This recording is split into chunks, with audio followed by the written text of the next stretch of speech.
Why have you been sitting and watching me? No reason. I'm just observing. Really?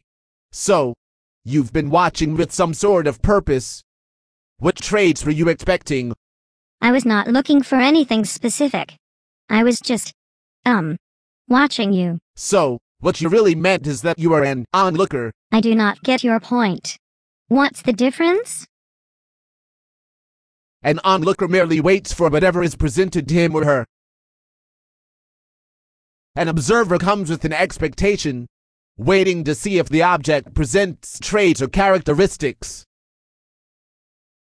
Martin Buber noted these definitions in his stellar work, Between Man and Man. Is that what you've been thinking about?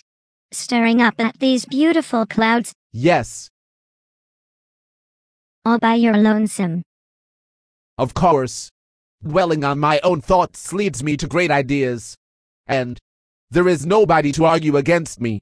I'm always right. But how can you be sure you are right? Okay, enough with the Socratic questioning. Sorry. I'm just a little confused. I don't understand how you can know your ideas are correct or incorrect without discussion. Plato called that the voiceless colloquy of the soul with itself. You know Buber too. Get out of here. Of course. It was required reading.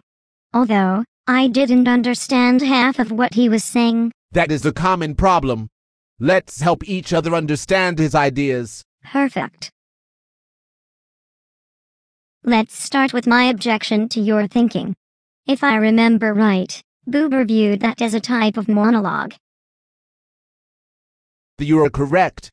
Remember that two or more people can be involved in a monologue, but it is never truly productive. Nobody listens to each other during monologue. Ideas whiz by without any true connection or understanding. So essentially, it's counterproductive to Buber's goal of true dialogue. Exactly. The participants are never truly aware of each other's presence or thoughts. He or she is not a solitary person by merely living a life of monologue. Becoming solitary is the result of being incapable of making real in the context of being the community in which, in the context of his destiny, he moves. Page 23. Basically, a real connection is not made with the community within which his or her destiny is developed. I'm aware of you. Thank you. Thought's a good start to our discussion. Before we get too ahead of ourselves, we should look at the other two realms. Technical dialogue and genuine dialogue. Ooh, I remember technical. Technical is merely propelled by some sort of objective.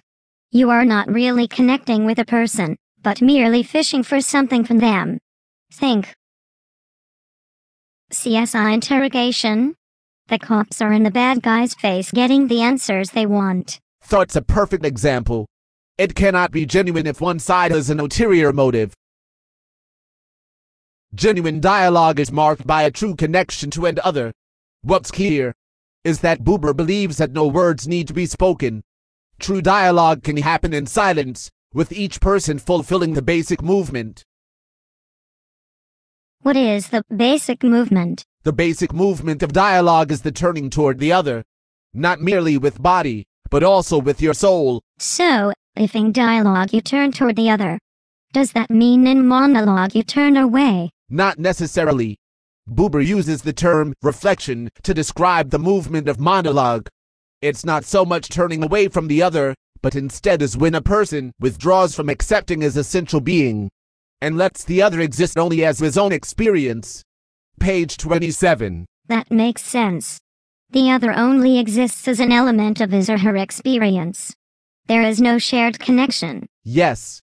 On page 246, the endnotes explain that Buber suggests that the other is never really known.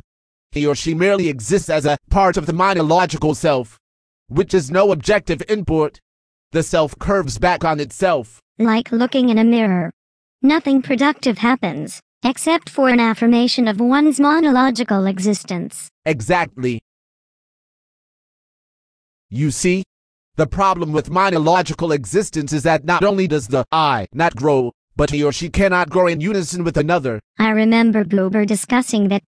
Doesn't he say that we should live not towards another thinker of whom we wish to know nothing beyond his thinking, rather, towards his person, to which, to be sure, the activity also belongs.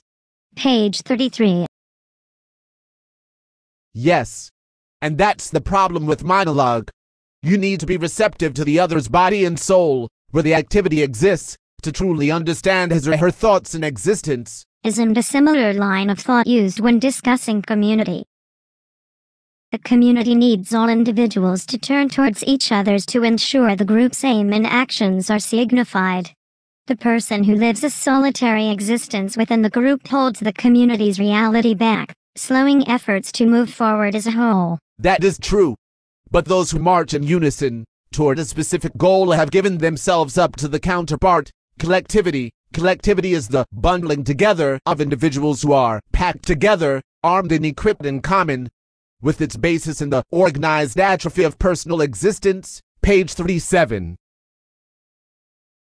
So, what you are saying is that for me to be part of a true collectivity, I must lose my own experience for that of the whole. Yes. Your personal experience no longer exists as you join together with others and enjoy the collective experience. Yet despite his call for collectivity, problems still exist. Such as? Individuals can veil themselves, allowing a focus on personal share of the collective movement, ignoring the collective vow for a focus on personal gain. On the other extreme is the individual who completely surrenders to the collective, negating the I, which allows monologues to appear as dialogue. That's not good. A balance must exist between the I and the thou.